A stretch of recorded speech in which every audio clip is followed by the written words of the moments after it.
Guys, welcome to my YouTube channel. आज मैं बात करने वाली हूँ कि किस तरीके से आप फिज़िक्स के मार्क्स को डे बाय डे इंक्रीज़ कर सकते हो। सबसे पहले मैं अपना स्ट्रैटेजी बताती हूँ। पहले अपने डिटेल्स बताती हूँ कि किस तरीके से पहले मेरे कितने आते थे एंड जो चीज़ें मैंने फॉलो की उसके बाद किस तरीके से मेरा इम्प्रूवमेंट दिखा। ठीक है, तो सबसे पहले मैं बात करूँ तो मेरे जो मार्क्स आते थे वो फिज़िक्स में वो कभी 100 से ज़्यादा जाते ही नहीं थे। मतलब टू बी ऑनेस्ट, कभी भी 100 के ऊपर ना मेरे फिज़िक्स में जाते ही नहीं थे। पर धीरे-धीरे मैंने कुछ स्ट्रैटेजीज़ अपनाई एंड देन वो मार्क्स इम्प्रूव होने लगा। सबसे पहले मैंने ये पता किया कि गलतियाँ किस स्टेप में आ रही है। मैंने आपको बोला है ना कि आप क्वेश्चन पेपर सॉल्व करो और जितने ज़्यादा क्वेश्चन पेपर आप सॉल्व करोगे उतने मिस्टेक्स आपके निकलेंगे। ठीक है, और उस मिस्टेक्स को अगर आप एनालाइज नहीं करोगे तो कोई फ़ायदा नहीं है उस टेस्ट का। ठीक है, तो टेस्ट बहुत सारे दो फिज़िक्स के नहीं, मतलब ऑल ओवर पूरे क्वेश्चन पेपर का दो। ठीक है, और जितना हो सकता है क्वेश्चन पेपर दो और उसका एनालिसिस करो ही करो और अपने ट्यूटर से जा कर के पूछो कि सर इस पे मेरा क्या गलत हुआ है, मैम इस पे मेरा क्या गलत हुआ है। सबसे पहला तो ये पेपर्स बहुत सारे देने हैं, उसका एनालिसिस करना है और जा कर के पूछना है टीचर से। दूसरा क्या करना है, देखो जब मैंने पढ़ना स्टार्ट किया था क्योंकि मैंने आपको बताया मेरे 2 ड्रॉप्स थे। जब मेरा दूसरा ड्रॉप आया था तब मैंने उस टाइम पे ना शुरुआत से ही एनसीईआरटी पढ़ना स्टार्ट किया था। ठीक है, अभी कुछ लोग घबरा जाएंगे कि यार मैंने तो एनसीईआरटी कवर नहीं की है, अब क्या होगा। भाई एनसीईआरटी से क्वेश्चन आते हैं नो डाउट, बट अगर आपने कोई भी क्वेश्चन बहुत सिस्टमेटिकली मतलब समझ के आपने सॉल्व किया होगा ना, फिज़िक्स आपके लिए आसान होगा। हालांकि इस बात से मैं आपको अनजान नहीं रखना चाहूँगी कि क्वेश्चन जो आजकल के बन रहे हैं वो टू बी ऑनेस्ट एनसीईआरटी के ही हैं। तो मैं आपको पहले अपना बता देती हूँ कि मैंने क्या क्या किया था, फिर मैं आपको बताती हूँ कि आपको क्या करना है अभी लास्ट मंथ में क्या करना है। तो देखो, सबसे पहले मैंने जब मेरा ड्रॉप ईयर था मैंने सबसे पहले 1-2 बार एनसीईआरटी पढ़ ली थी और उस 1-2 बार एनसीईआरटी पढ़ने के बाद मैंने उसमें इम्पॉर्टेंट पॉइंट्स को हाईलाइट किया था जहाँ से मुझे लगा था कि हाँ यहाँ से मेरा क्वेश्चन बन सकता है।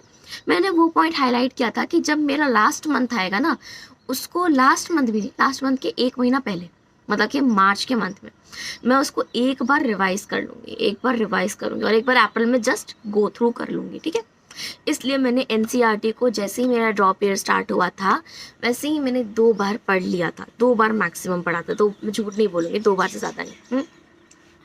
फिर उसके बाद फिज़िक्स में एटलीस्ट दिन भर के एटलीस्ट 50 या 15 या 20 क्वेश्चंस तो सॉल्व करो ही करो यार, किसी भी चैप्टर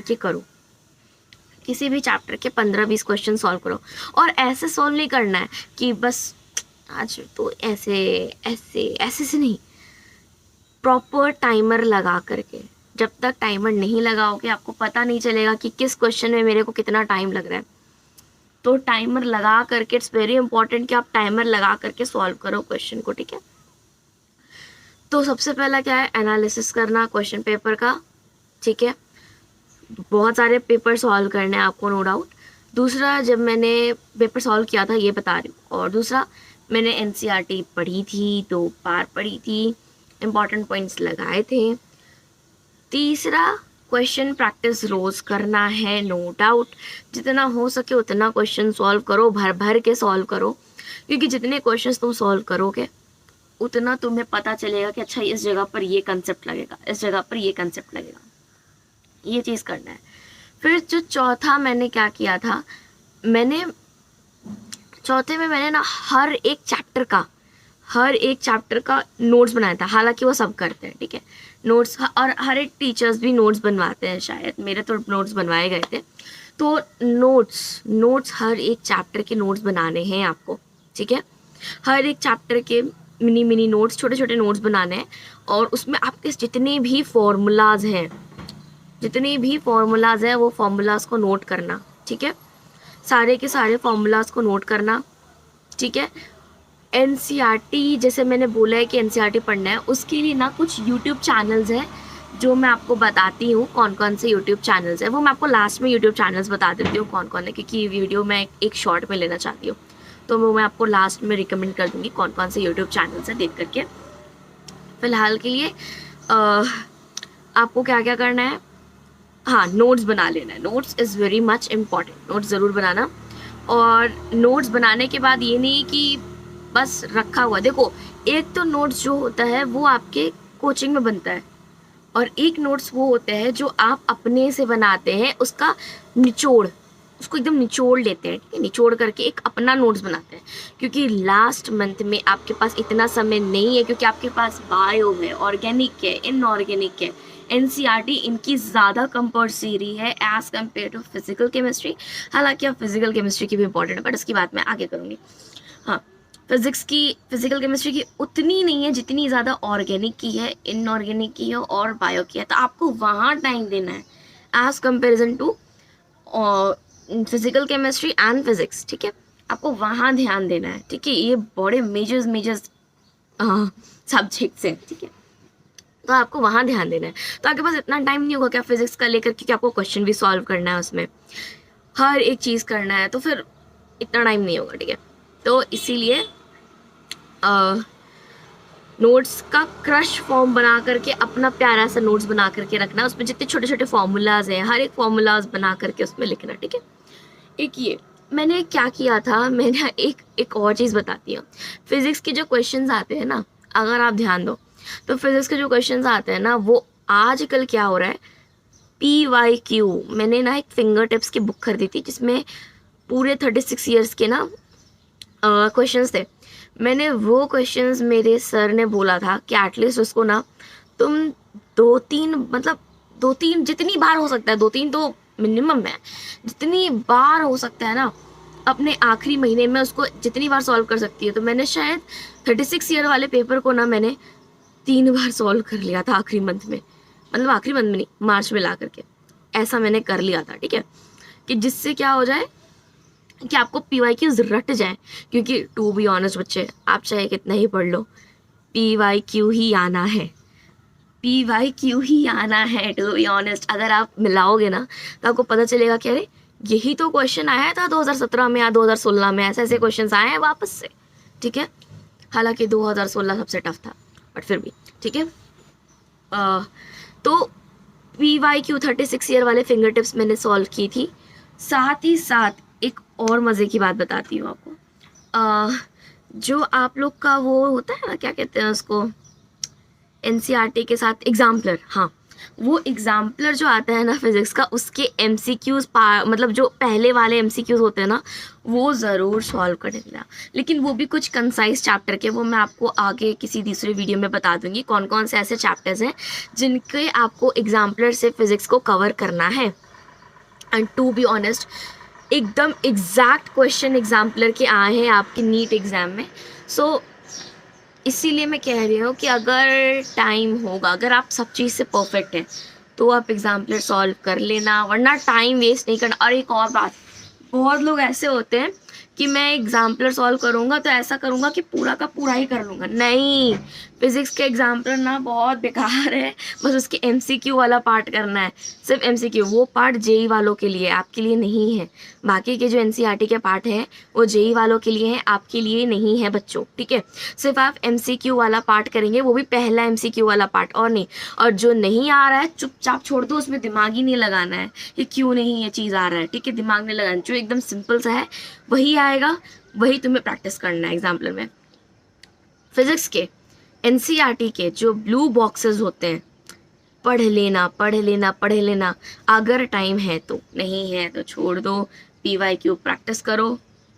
लेकिन अगर टाइम तुम्हारे पास है तो वो बॉक्सेस, जो नीले नीले बॉक्सेस हैं, उन बॉक्सेस को ज़रूर से ज़रूर कवर कर लेना, क्योंकि वहीं से, हालांकि उनकी बहुत प्रैक्टिस करनी पड़ती है। मेरे को ये बात पता चली थी जब मैं फेब में थी, फेब में मुझे ये बात पता चली थी, तब से मैंने प्रैक्टिस करना शुरू किया था।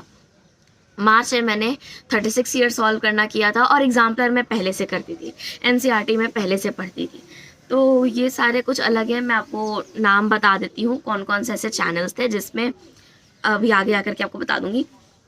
बट ये सारी चीज़ें आप करोगे तो आपके लिए काफ़ी हेल्पफुल रहेगा।